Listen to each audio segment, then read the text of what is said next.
Hey everybody, Christian from Treasure Town here, and today we're going to be talking about the 7 reasons that you should be coin roll hunting, or 7 reasons to make your coin roll hunting better. I think that this is a great video to start out and listen to so that you can maybe think through some ways that you can better maximize your coin roll hunting from a why should you be doing it point, and some things that I've really enjoyed incorporating into it when I do it. So let's dive into the video. Excited to potentially level up your coin roll hunting.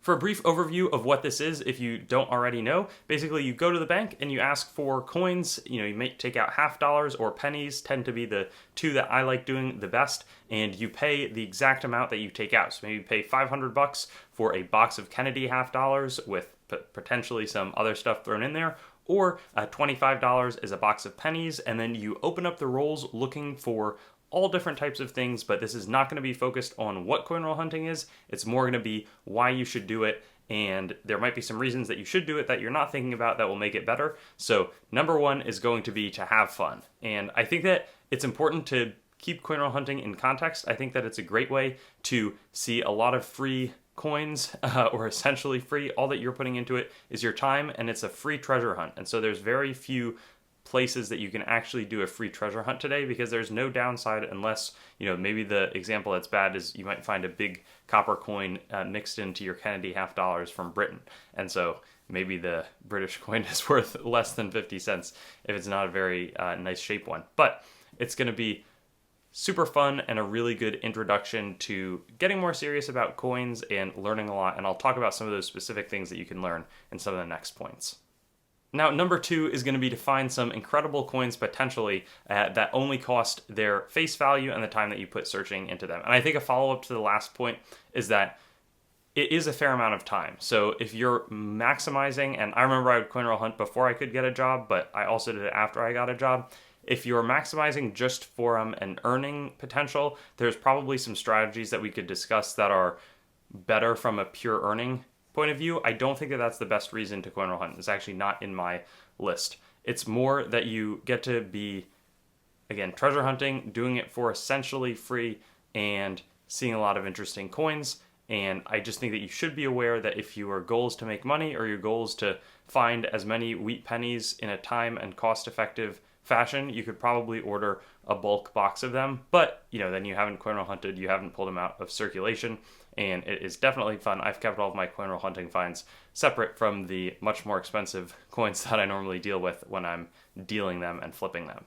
So a third reason is, and I mentioned it, but you get to see a lot of different coins and really closely examine them. And I'll talk my next 2 points, 4 and 5 are going to be more in-depth on this topic, but I think that there is something to be said from a coin dealer's perspective of just seeing a lot of coins and handling them and noticing the different things about the planchets and about the strikes. And so, you may be able to find, and I actually didn't even discuss this, but very occasionally you can find some coins that are extremely nice condition where they alone, just because it's a super clean coin, there's no nicks on the face of whoever's on the obverse portrait, and the fields are super clean, that are worth grading alone. That's not really something that I've gotten too in depth with, but when I look back, I once came into this beautiful collection of Eisenhower dollars that I really should have considered grading, and I'm disappointed. I remember handing them into the bank, and that was such a mistake. But I think that you get to see a lot of different coins, whether it's Kennedy half dollars. I know some people who started coin roll hunting Kennedys, and now they make Kennedy half dollars and they buy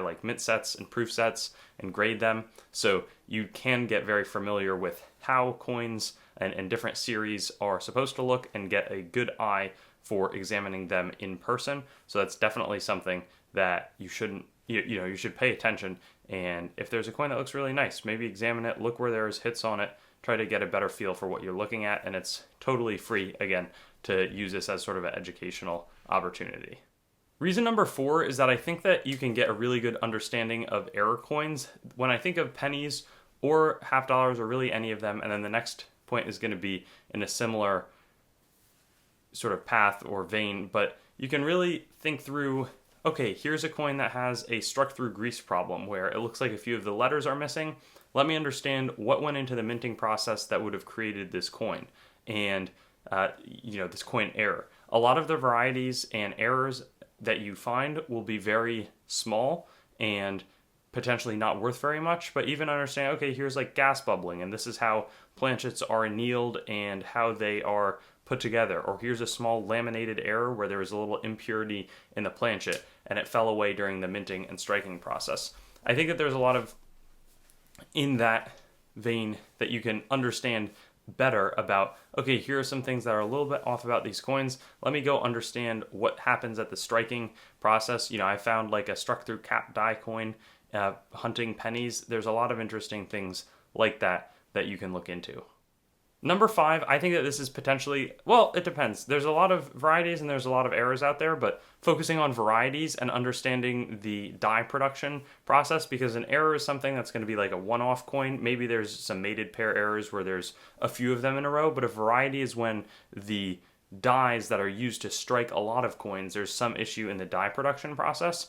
And so with die varieties, also having a good understanding of what you're looking for, because there's so many double die obverses, repunch mint marks, double die reverses, and other types of varieties you can really be looking for in your cherry picking efforts.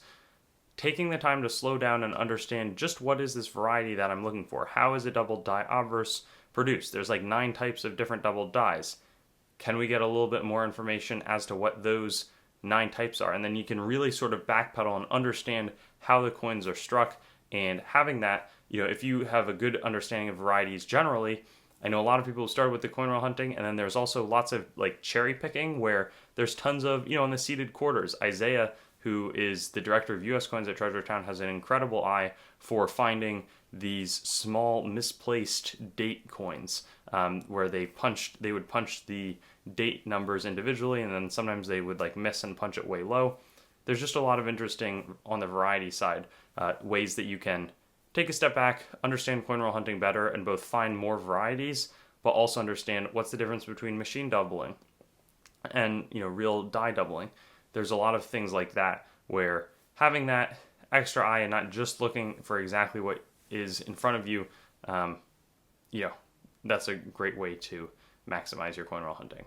Number 6 focuses on the fact, and this is more with the silver coins, but it's a great way to silver stack for basically no cost. I think a lot of what I've been discussing, and there are definitely Kennedy half-dollar varieties, all of these, I've made lots of videos on pretty much all of these coins that talk about what you can look for, but whether it's dimes, those are often pretty skipped over, and a lot of people don't view it as being worth the time to go get the coins from the bank, but you could get some silver dimes, you could get some silver quarters, half dollars, and really create a silver stack that has tangible value stored in physical form that you're creating for just what the coins would cost to spend. So I have personally had some big win sort of searches that have netted, I think the most valuable one was like $300 or $400 for $12. I should also do a video about sort of the ways, if you're only interested in coin roll hunting from a money-making perspective, sort of what that looks like.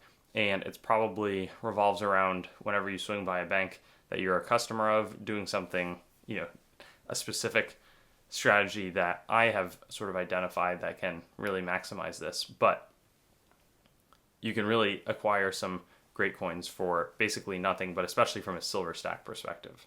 And number 7 is going to be in theme with understanding mint errors and varieties. I think it's a pretty time-consuming thing, so whether you can do that with a community of other people, and maybe this is really 2 points, but if you can do it with a community of other people where you're showing off your finds and you're able to have a social aspect and talk coins and history with other people that are doing the same thing all across the country and world, I think that that's a really fun reason to do it. But I also like to listen to coin podcasts, and it's sort of a fun way to unwind, and it's not particularly intense. Like I'm not, sitting there stressed out, sweating as I'm coin roll hunting.